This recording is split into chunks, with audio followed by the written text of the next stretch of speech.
لأن السوريين بيعتبروك لإلهم واللبنانيين صاروا بيعتبروك لإلهم كمان. أنا أتشرف، أنا شو؟ لبنان ليك لك شغل. عامل مشكلة هون.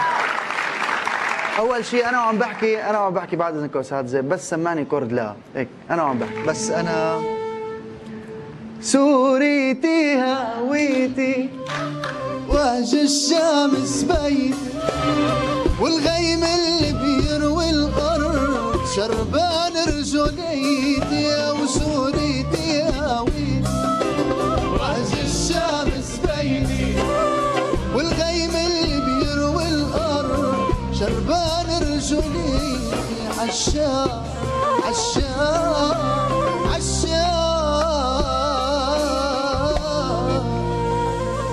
بدوني.